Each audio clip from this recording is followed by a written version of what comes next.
Can you believe that December is here already? And 2025 is just around the corner. Now, before we officially wrap on 2024 as a whole, how's about we take a look at all of the biggest games coming to your Xbox this December? I'm Craigo of Pure Xbox, and let's go ho ho ho! Let's kick this December list off with a little bit of weebery. Yeah, for those of you who have no idea what Fantasian Neo Dimension is, firstly, I'll forgive you because before I put this list together, I didn't know about it either. But this is a big fat juicy JRPG from the daddy of Final Fantasy, Hironobu Sakaguchi. What's interesting about this one is most of the backdrops that your merry band of anime friends waltz through are genuine dioramas, hand-built and popped into the game.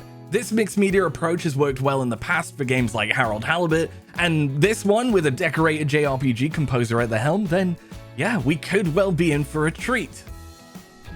There's something about a free-to-play football game that just scares me. Perhaps that's Stockholm Syndrome from FIFA's strong-arming of our finances for the past decade. Maybe Ronaldo's UFL has something in it. A few months ago, our Football Man editor, Fraser Gilbert, gave the open beta a go and had a few positive things to say about it, stating that he's really happy with like 80% of what UFL has to offer so far. It's not going to be on the level of an EA Sports FC 24 at release. After all, this is a new game that has been built from scratch, but it brings to mind something like the This Is Football series, a worthy alternative that provides something a little different. Of course, we'll have to see if UFL has the legs to stand up against FC this December 5th. I'm simply excited for some competition for FC, because perhaps in the future we might just get better football games. Diablo 4, for much of its brilliance in places, is quite a pricey game, especially if you don't have a subscription to Xbox Game Pass. But for much of a muchness, Path of Exile 2 is an upcoming free-to-play alternative for all of you Xbox folks to get your mucky paws on. On December 6th, Path of Exile 2 will launch into game preview as a work-in-progress build, and judging from early looks at the game, there's plenty of positive hype trending behind this one. Certainly one to keep your eye out on if you enjoy your action RPGs on Xbox. Let's be honest, a lot of folks believe that Marvel Rivals is simply a clone of Overwatch, and you're not exactly wrong, it kinda is. Not that it's necessarily a bad thing, more so it's whether or not a new hero shooter can survive 2024 and beyond. Because, well, let's not remind ourselves of what happened to Concord, eh? That being said, I'm certainly keen to give Marvel Rivals a shot this December because, looking back, I had a great time with it at Summer Games Fest earlier this year, and I'd love to see how far it's come since then. It's free to play, all the characters are unnecessarily hot, like you're hot, and I'd let Zaddy Magneto just choke me a smidge. Just a little smidge. So perhaps Marvel's thirst factor is worth checking out. Shadow Tactics, Aiko's Choice, caught me off guard a little bit, mainly because developer Mimimi Games shut down in December 2023, around this time last year. But Shadow Tactics Blade of the Shogun is back, 3 years later, this time with a new standalone adventure through Edo, Japan. If you've never played a Mimimi game before, Shadow Gambit, Shadow Tactics, and Desperados 3 all share a core DNA, which is brilliant tactical stealth gameplay, a gorgeous visual identity, and plenty of memorable characters. This is a good circle.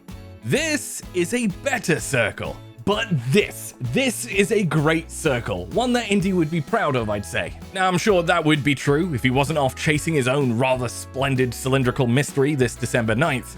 We're getting awfully close to the release of Machine Games' first-person Indiana Jones game, aren't we? I'm telling you, if I were a betting man and you told me that back in January during the Developer Direct that Indiana Jones would launch in 2024, then I'd have laughed at you. I'd have laughed at you right out the door. But I'll admit, I'm impressed and super excited to boot up this cinematic action adventure on my Xbox Series X. So, who's excited for Indiana Jones? Have you watched the movies? Let me know in the comments.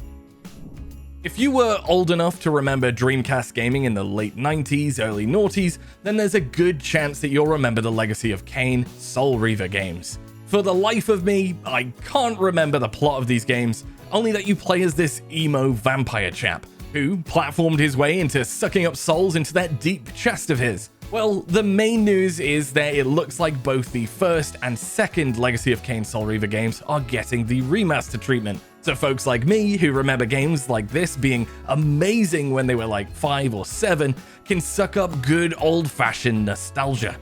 And hey, if the remaster bigwigs are watching or listening, then do Blinks the Time Sweeper next, or Jet Force Gemini, please! So I was in the room when Mighty Morphin Power Rangers Rita's Rewind was announced back on opening night at Summer Games Fest this year, and let me tell you, the crowd went wild. I vividly remember these two guys basically rocking their entire row of chairs back and forth with the sheer power of their excitement. It was so cool to see the buzz for this one, and rightfully so, because Rita's Rewind looks awesome. I hope this does for Power Rangers what Shredder's Revenge did for Teenage Mutant Ninja Turtles, and releases a beat-em-up all-timer for fans of the franchise to get lost in. Personally, December 10th can't come quick enough. Just can't. December 2024 is genuinely firing on all nostalgic cylinders for me. We've got Soul Reaver, we got Power Rangers, and sure, Indiana Jones was a little bit before my time, but I grew up watching them in the 90s anyway, so it doesn't matter. But if everything goes to plan, then we should see Croc Legend of the Gobbos remaster on Xbox Series X and S this December too. You see, while most of you were off gallivanting with your Spyros and your Crashes, I was kicking back in Gobbo Valley with Croc, my main slice, my main guy, my big green. Cross your fingers though, so far the release date for Croc is simply December, but with a little bit of festive cheer, hopefully we can lock in a date soon. If not December, then January, I reckon. Now, I'd love to hear from you in the comments, so be sure to let me know your gaming plans down below. As always, thanks for watching, and all that's left to say is bye-bye for now. Cheerio!